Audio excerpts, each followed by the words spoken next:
नरक कुंड भोगने के लिए जा रहे क्यों?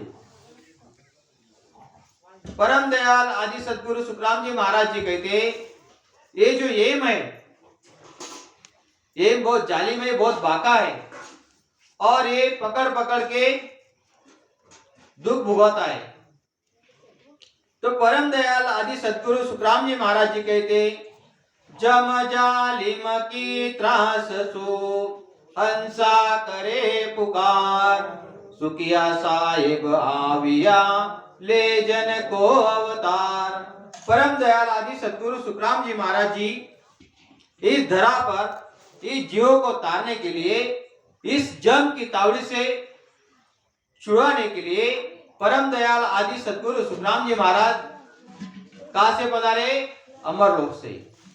अमर लोक स्थान हमारा जासु हम चलायो। देखिए परम दयाल आदि सदगुरु सुखराम जी महाराज जी क्या कह रहे, मेरा रहने का ठिकाना कौन सा है? अमर लोक है, और अमर लोक से मैं यहाँ पर आया हूं। अमर लोक स्थान हमारा जासु हम चलायो, हंसा काजर मुजुग माई मोये पटायो। परम दयाल आदि सदगुरु सुखराम जी महाराज जी कहते, इस हंसों के जो कार्य करने के लिए, मतलब ये भवसागर से तारने के लिए, इस जम जालिम की त्रास से जो हंस जो है, जो जीव है, वो त्रायमान कर रहे, इनको मैं परम पद में लेके जाने के लिए आया हूं। गुरु महाराज कहते कि हे प्राणी, अब तू क्या कर, मेरे वचन सुन, और वचन सुन सुन के परम धाम में आ जा। लेकिन यहाँ पे संसार के जो ज्ञानी होते हैं, ज्ञानी तो सुखराम के नाना विध का हो, नाना प्रकार के ज्ञानी होते, अपने अपने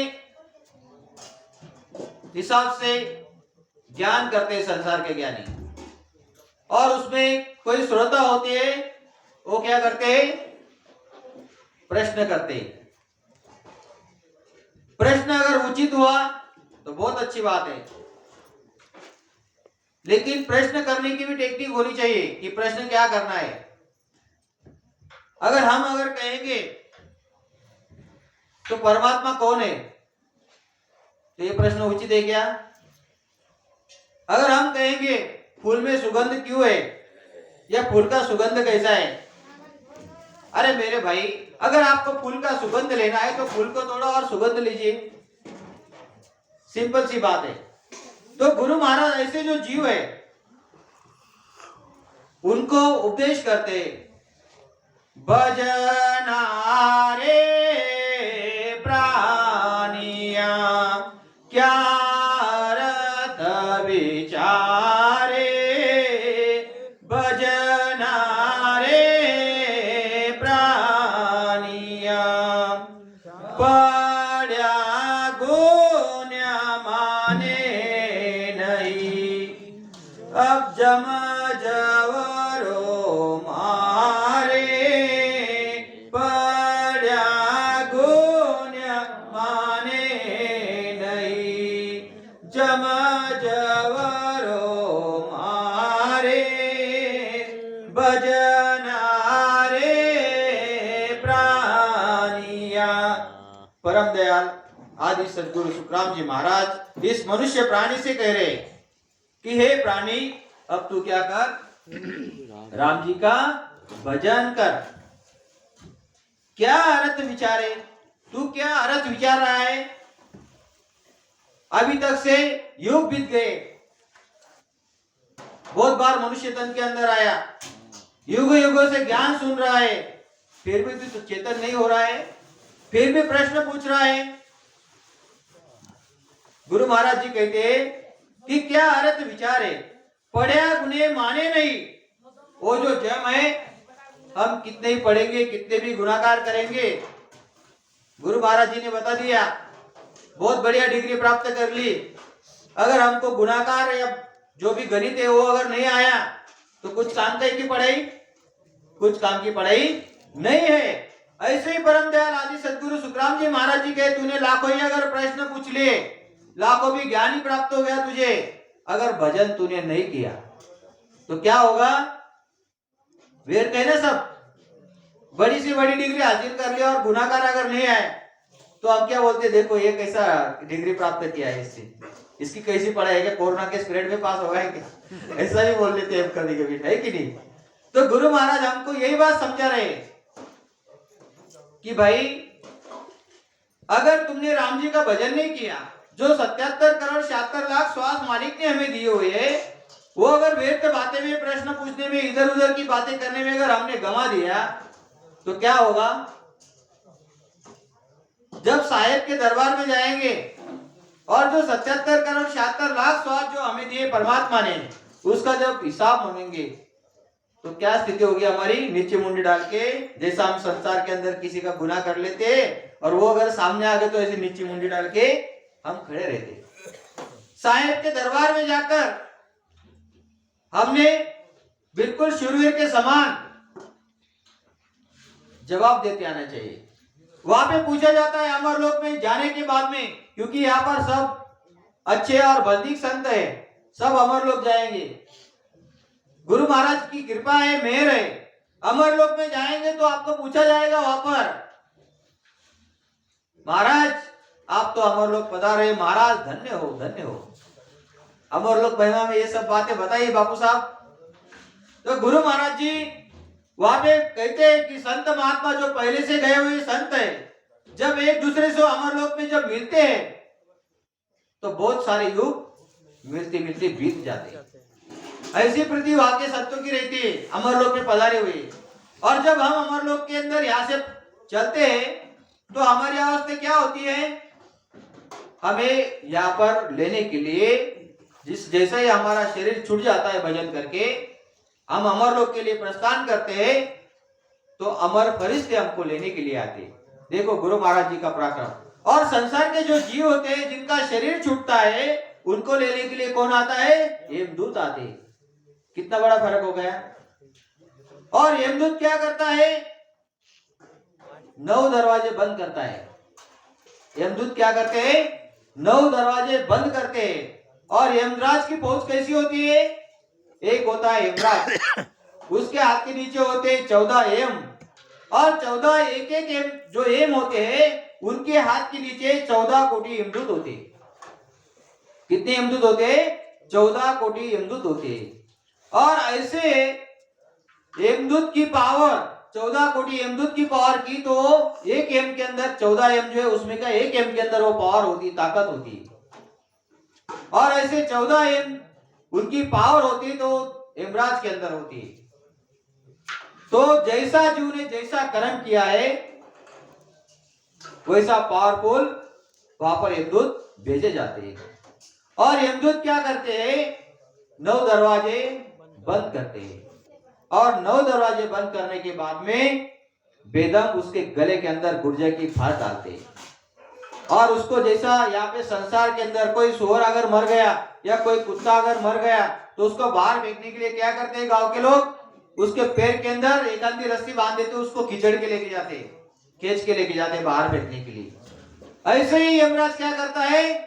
उसको गले के अंदर फाड़ डाल के घसड़ते हुए लेके जाता है। और उसको जैसे यमराज पकड़ता है तो उसको याचनिक काया प्राप्त करवाते। कौन सी काया? याचनिक काया उसको मिलती है। याचनिक काया क्या होती है? याचनिक काया यानी कि जैसा भी समझ के चलो, अभी कल के दिन भंडारा या जो भी सत्संग या कोई कार्यक्रम में पूरिया तलने का काम करते हैं, ठीक है, अभी उसके अंदर अगर मुझे अगर उठा के डाल दिया आज की तारीख में तो क्या होगा? मेरा शरीर छूट जाएगा।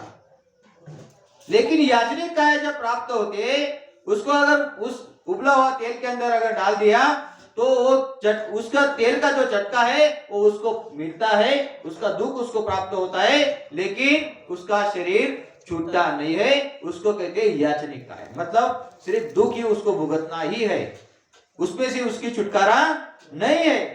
तो ऐसी याचनिक काया प्राप्त होती है। और हमारे संत जो राम जी का भजन करते हैं उनको कौन सी काया प्राप्त होती है? दिव्य काया।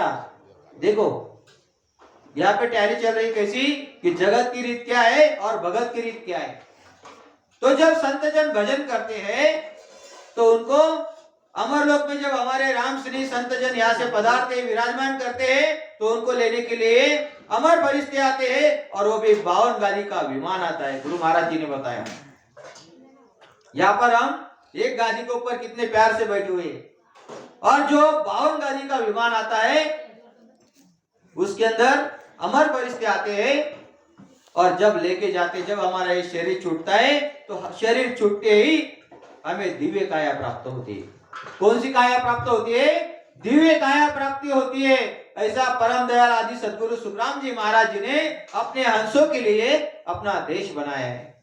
वो है अमर लोक, वो है आनंद लोक, वो है सत्स्वरूप का देश।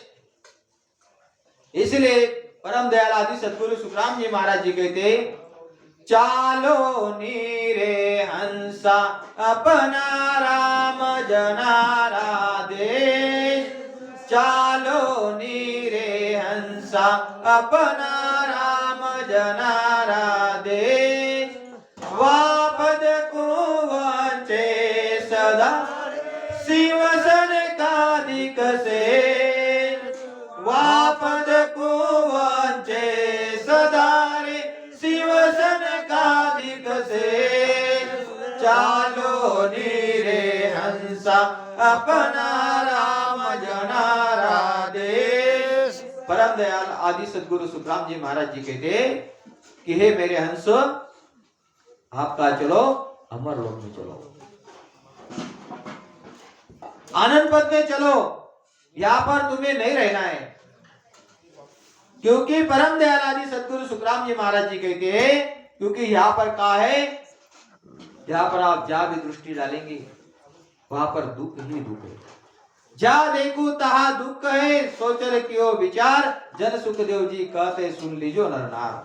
परम दयाल आदि सदगुरु सुखराम जी महाराज जी कहते हैं कि जा भी आप दृष्टि डालेंगे इस मृत्यु लोक के अंदर, वहां पर दुख ही दुख है।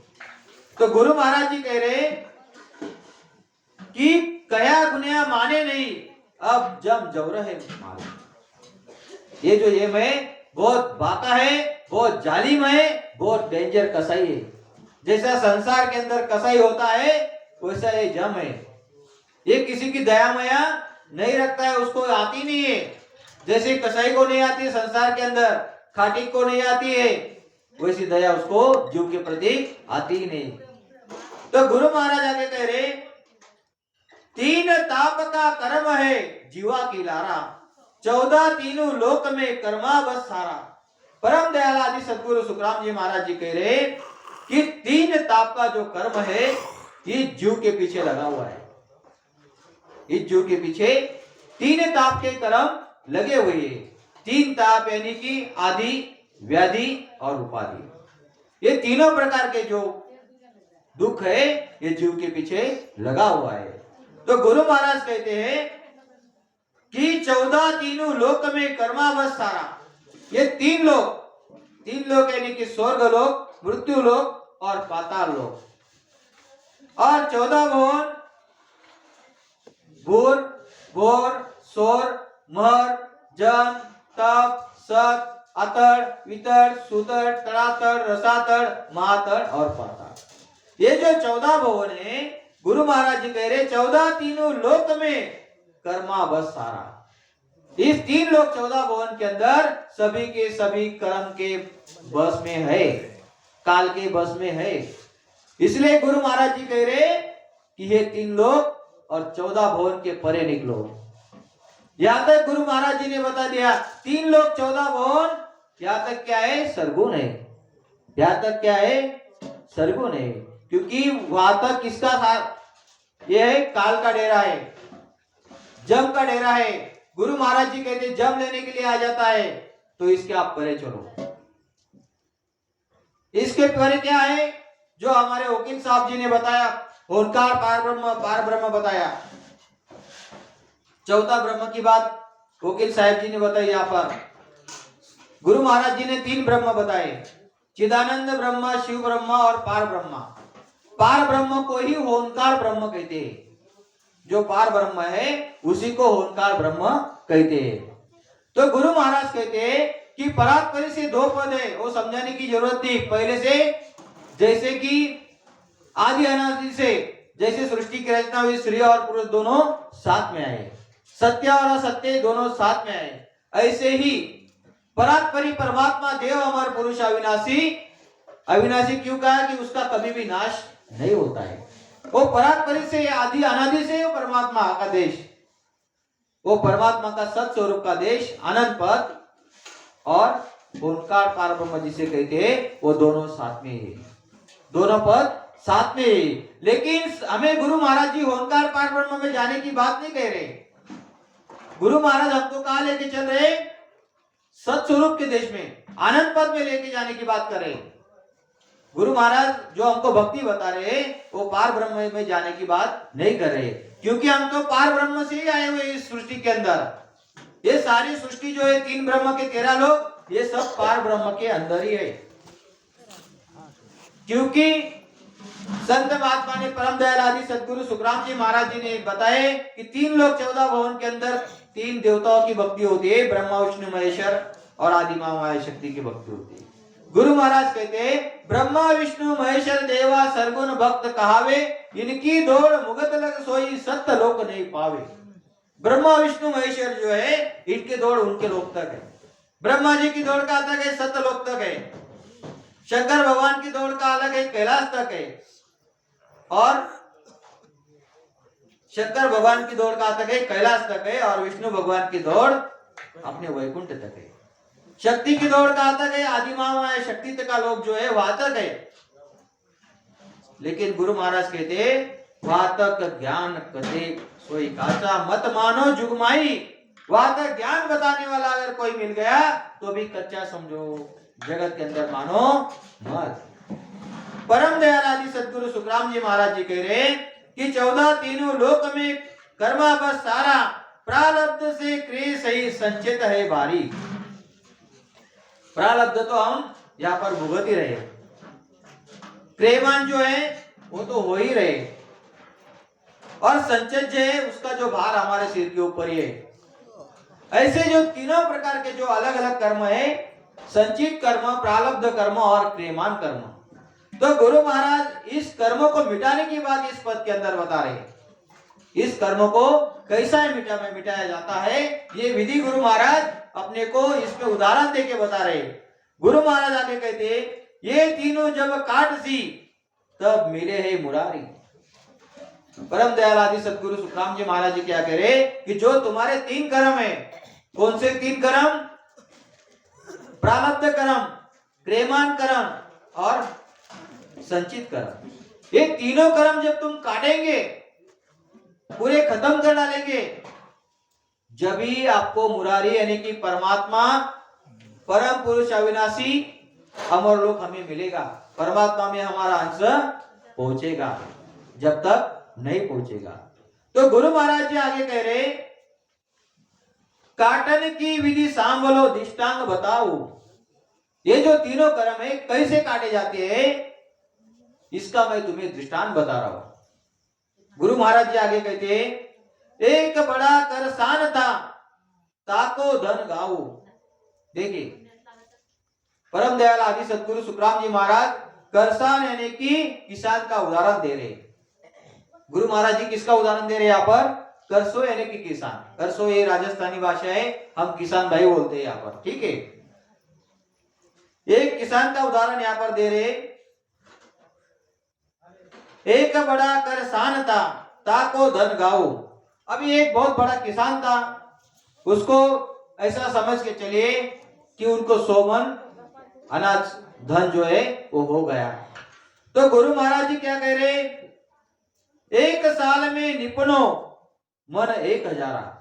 एक साल के अंदर क्या हुआ, 1000 मन, मतलब 1000 बोने जो भी अपने वाले ऐसे अनाज निपजा। क्या बता रहे गुरु महाराज, एक साल में निपजो मन 1000 मन उत्पन्न हुआ। गुरु महाराज जी कहते, ताका दरबा के कारण ऐसी विध विचारी, 100 मन घर पटा वियो 900 मन लारा। देखिए गुरु महाराज जी क्या कह रहे कि 100 मन जो अनाज था 1000 मन में से, तो 100 मन अपने घर में खाने के लिए रख लिया, और बाकी का जो 900 मन था, ताकू खो में गाड़ी हो। पहले क्या करते थे, जैसे अभी अनाज भरने के लिए जो भी पहले पेव थे, अभी जो भी अलग टाक बता दिया हम, ठीक है। अनाज भरने के लिए पत्रे के जो भी या जो भी बनाए जाते हैं स्टील के वगैरह, टाकिया कोटिया जो भी बोलते हैं, उसके अंदर अनाज भरा जाता है। पहले क्या था, वैसी सुविधा नहीं थी। तो जमी के अंदर क्या करते थे, जमी के अंदर पेव बनाया जाता था, मतलब बहुत बड़ा भुयार खड्डा बनाया जाता था और उसके अंदर अनाज रख देते थे और ऊपर से उसके ऊपर पत्थर की शिला रख के उसको पैक कर देते थे, ठीक है, उसको पेव बोलते हैं। तो गुरु महाराज जी क्या बता रहे, अभी 900 मन जो है वो पेव के अंदर, खो के अंदर रख दिया। खो और पेव एक ही बात है, ठीक है, उसके अंदर रख दिया। और गुरु ताकू खो में गाड़ी बहुत जतन विचार, वो भी बहुत जतन करके वहां पर रख दिया, मतलब शिला बढ़िया पैक कर दी ताकि उसके अंदर खराब ना हो। महाराज दूर आषाढ़ ओल रेओ बिरका वो भारी, परम दयाल आदि सदगुरु सुखराम जी महाराज जी कहते कि जब आषाढ़ी का महीना आया तो क्या हो गया, बहुत भारी बारिश होने लगी। बारिश कैसे होने लगी, झड़ी लगी। अभी झड़ी लगने के कारण क्या हो गया, बारिश बहुत होने के कारण खेत के अंदर पानी भर गया, पूरा पानी भर गया। अतिवृष्टि जिसको आप कहते हैं वैसा हो गया। वैसी अवस्था में क्या होता है, सब तरफ पानी पानी हो जाता है और पानी पानी होने के कारण जो पेव या जो खो बनाया था जिसके अंदर 900 मन अनाज लगा हुआ था, अनाज सुरक्षित रखा हुआ था, उसके अंदर पानी चले गया। अभी उसके अंदर पानी चल गया, वो पानी जाने के कारण जो 900 मन अनाज है वो वही के वही सब खत्म हो गया। और जो 100 मन अनाज था वो बारिश ज्यादा होने के कारण वो हम बैठे बैठे घर के अंदर खा गए। अभी बारिश अतिवृष्टि होने के कारण हमारे खेतों के अंदर नया बीज बोने के लिए हम गए नहीं, मतलब नया बीज आएगा क्या, नया अनाज भी आया नहीं। ऐसे ही परम दयाल आदि सदगुरु सुखराम जी महाराज जी कहते कि इसी प्रकार से तीनों प्रकार के कर्म मिटाए जाते हैं। तो 3 प्रकार के कर्म कैसे मिटाए जाते हैं कि जो प्रारब्ध कर्म है वो, यानी कि पहले जो 100 मन बताए गुरु महाराज जी ने, वो हम भुगत रहे, मतलब वो खा रहे, ठीक है, वो हम भुगत रहे मतलब खा रहे। और जो 900 मन हमारा जो संचित कर्म थे जमा, जो हमने खो के अंदर पेव के अंदर रखे हुए थे, वो 100 मन का है, हमारे सिर के ऊपर उसका भार बताया गुरु महाराज जी ने, ठीक है, वो कर्मों का भार है। तो गुरु महाराज जी क्या कर रहे हैं कि जो प्रारब्ध हम भुगतने के लिए आए, लेकर आए, वो है 100 मन, और जो 900 मन जो है वो है संचित। और अभी का जो अभी हमारे क्रियमान कर्म हो रहे हैं, क्रियमान कर्म, वो परम दयाल आदि सदगुरु सुखराम जी महाराज जी के जब शरण में हम आ जाते हैं तो हमारी अवस्था क्या होती है कि जैसे गुरु महाराज जी ने बताया कि जैसा वो 100 मन अनाज जो था वो ज्यादा बारिश होने के कारण खत्म हो गए, ऐसे जब हम सदगुरु जी महाराज जी के शरण में आ जाते हैं, निज नाम की जब हमें प्राप्ति होती है, जब हम सुमिरन करते हैं, पूरब के 6 कमल पश्चिम के 6 कमल जब हमारे छेदन हो जाते हैं, तो जब हमारी अवस्था क्या होती है, जब भी नए अंशर की प्राप्ति हो जाती है। नए अंशर की प्राप्ति होना यानी क्या, जैसे कि गुरु महाराज जी ने उदाहरण दिया कि संसार के अंदर अगर कोई घास फूस पड़ा हुआ है और उसको अगर एक माचिस की टिंगी लगा दी और उसमें और 100 गाड़ा भर के अगर उसमें डाल दी तो रहेगा क्या, नहीं रहेगा। वैसे ही परम दयाल आदि सदगुरु सुखराम जी महाराज जी की मेहर से हमारे घट के अंदर क्या प्राप्त हो गया, नए अंशर प्रकट हो गया। अभी नए अंशर प्रकट होने के कारण, हम भजन करने के कारण हमारे हर एक रोम रोम से सुमिरन होने लग जाता है। हमारे हर एक रोम रोम से सुमिरन होना मतलब क्या है, ज्यादा वृष्टि यानी कि बारिश होना। आई बात समझ में, मतलब हमारे रोम रोम से भजन होने लग जाता है। इसके कारण जो हमारे जब नए अंशर की प्राप्ति हो जाती है, जो संचित कर्म थे 900 मन जो अनाज था, मतलब हमारे जो प्रारब्ध कर्म थे, जो संचित कर्म थे, वो सब नष्ट हो गए। कैसे नष्ट हो गए? जैसे संसार के अंदर जो घास फूस या रखा है उसको माचिस की ठिनगी लगा दी तो वो सब खत्म हो जाते हैं। वैसे निरंतर परम दयाल आदि सदगुरु सुखराम जी महाराज जी की मेहर से हमारे घट के अंदर जब प्राप्त होते हैं कि जो हमारे संचित कर्म है वो सभी खत्म हो जाते हैं और जो प्रारब्ध कर्म है वो हम भुगत ही रहे वो भी खत्म हो जाएंगे धीरे धीरे।